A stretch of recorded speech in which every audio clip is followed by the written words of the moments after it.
Hi there, guys. Some good news today. KKR is leading Gibson out of bankruptcy. And finally, Gibson will get people and owners and leaders and CEOs who are passionate about the brand and the product, and not only the glory and the money and the fame that comes with owning such an iconic product and company. I have followed Gibson for a while, not because of their guitars, but because of that. And because of that. That's right. Gibson owns Cerwin-Vega Pro Audio. They own Cerwin-Vega Hi-Fi. After they bought up Stanton Group over a decade ago. And I have to say that I have been I have been hitting major disappointments over the last 11, 12 years that Gibson has been running Cerwin-Vega. Their focus on Cerwin-Vega has been, at best, minimal. It has been tragic, and their solutions and their products that they have come out with is really not worthy of carrying the name Cerwin-Vega. Cerwin-Vega is more than just small, compact solution products. Cerwin-Vega is a name associated with being one of the leaders of pro audio for decades, back in the 60s, 70s, 80s, and early 90s. And Stanton tried, but after Gibson took over Cerwin-Vega, it's not been a lot of good stuff coming from that way. And hi-fi? Are you kidding me? So I hope that KKR and the new ownership and new CEO and new leadership can have a positive influence on Cerwin-Vega. Not only the pro division, not only pro products, even though I want to see a positive development on the pro audio stuff. I want to see Cerwin-Vega Pro Audio go back to their roots and deliver full-scale, full-size Pro Audio PA systems, and not just some small, compact band stuff, DJ stuff. Cerwin-Vega Pro Audio deserves to be in the realm of the bigger guys. What Gene Cervinsky once was, and Cerwin-Vega once was. That is one thing. Another thing is Cerwin-Vega Hi-Fi, which is very tragic these days. They haven't come out with a new product since late 2010 with the SL series, and it's so out of date.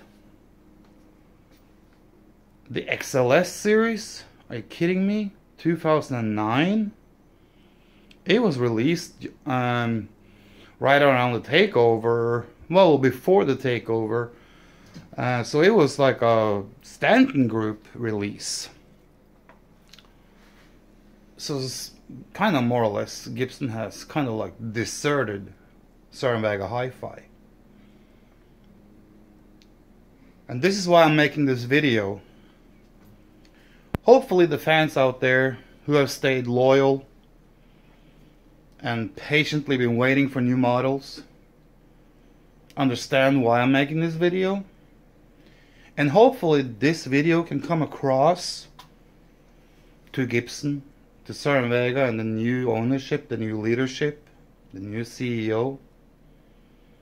For those of you out there who knows me and knows what I have been doing in the past, those of you who knows my history with Cerwin-Vega, I am probably one of the handful of people in the world today who knows quite a bit about Cerwin-Vega. Not only the products, but I also know the demographic. I know the fans. I know the customers. I know the market. I know what sells. I know what kind of speakers, what kind of marketing and everything that Cerwin-Vega needs. So if Gibson says that Cerwin-Vega has been a grey goose since the day when they took it over, which Gibson one not too long ago said in an interview, that it kind of like had been a grey goose for them. It's been a brand that they have struggled with. I understand that because they don't know how to market it. They don't know their demographic. They don't know the customer base. But damn, I sure do. I have been dealing with Cerwin-Vega products since early 80s, mid 80s. I have been a rep, service rep for Cerwin-Vega products. I still am in my little store here. I promote old school Cerwin-Vega every day. I run old school Cerwin-Vega groups to preserve the old school Cerwin-Vega. I keep it alive, and I know I keep my hands on the pulse of old school Cerwin-Vega. And that's why I know why the new stuff fails. I was a distributor for old school Cerwin-Vega for many years. I have been around Cerwin-Vega for many years. As a distributor, dealer. I even helped them out at Frankfurt Music Messe in Germany year after year. I had a very close bond with Cerwin-Vega for many years, so I know what sells and what don't sells.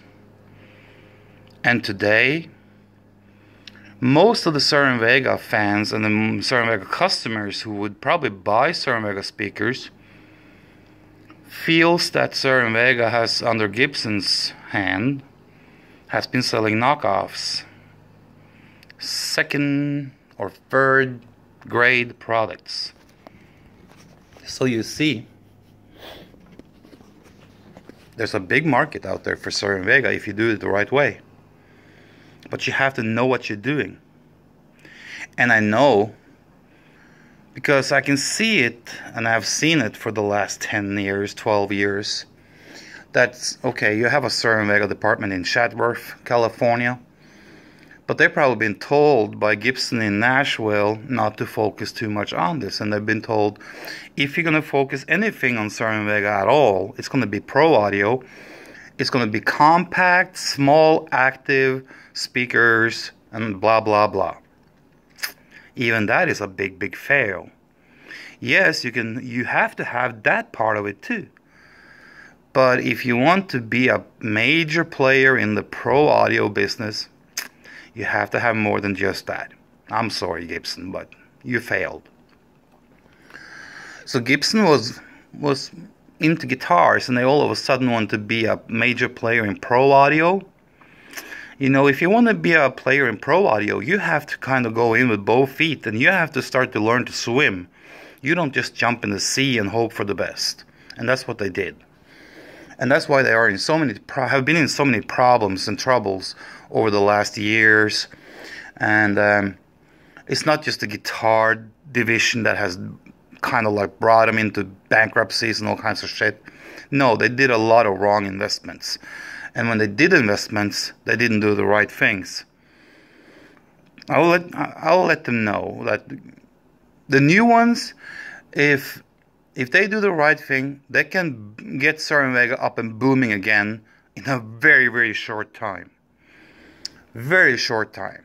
It doesn't take much. You do a couple of millions in investments and you will get rewarded very, very fast. Very fast. How do I know? Because I've seen it before. And like I said, I have my hand on the pulse of what's going on in the Cerwin-Vega market today. And let me tell you, a lot of the old school, and we are 20, 30, 40, 50,000 strong. We are at least around 40,000 people of old school Cerwin-Vega fans that are active every freaking day online. And then you have probably a couple of 100,000 or more, or even maybe more than that. And then of course you have all the other potential customers. But if you brought to market something different than what you have now, because I'll tell you, the SL series is piece of shit. It's piece of crap. It doesn't even deserve to have the name Cerwin-Vega on it. It is almost like sacrilegious to have a Cerwin-Vega name on the SL series. And the XLS is not much better. It is funny that the old Cerwin-Vega stuff can outplay and outsound the new stuff easily. Easily. Head to head, side by side, the old stuff sounds way better. But that's what you get for when you sacrifice quality and engineering just to save on cost, but then charge the same or more than what they did in the old days. Because building in China is not always the best thing. And speakers really show you that. Cerwin-Vega speakers built in China do not come close to the stuff built in the 80s, 90s, even 60s, built in America. So here, Gibson, I have a solution to you. There's a two-part solution. You could choose either or. You can let me help you. That's part number one. You can let me help you and guide you on the right way when it comes to Cerwin-Vega hi-fi.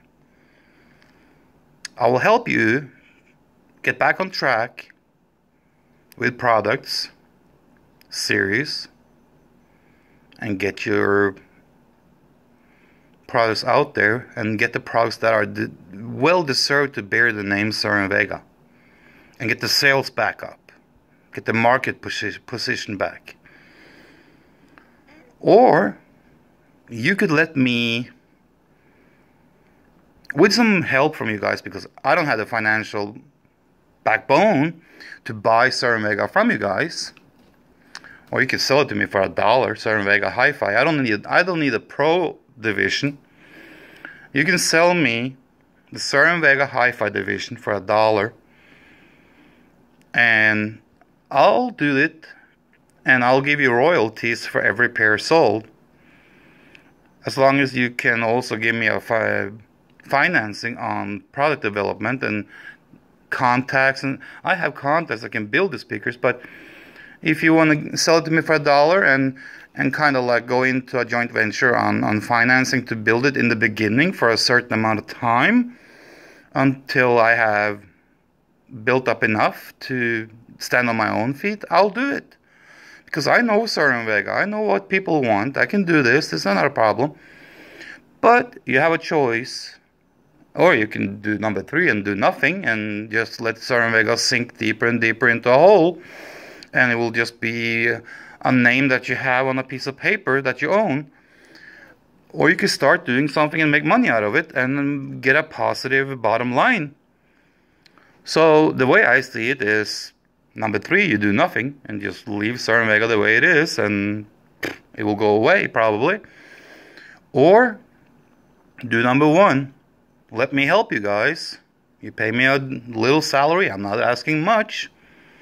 I'll guide you guys on Cerwin-Vega hi-fi on where to go, in what direction to go, what products to make, what people are looking for. And I'm sure I will make you some millions that you're not making today on it. Or you could sell me Cerwin-Vega hi-fi for $1. And you give me some kind of a financial line of credit to finance the build, the development of new models and stuff like that. And I'll give you royalties, kind of like a licensing deal. So, what do you think, Gibson? New ownership, new CEO, new opportunities. Let's do this. So if you see this video, Rossi Audio, feel free to contact me. I'm located just down the road in Memphis, Tennessee. I'm not too far from Nashville. www.rossiaudio.com. You can find me there. I have a store in Memphis where I sell vintage and new audio. So let's do something on Cerwin-Vega Hi-Fi, okay?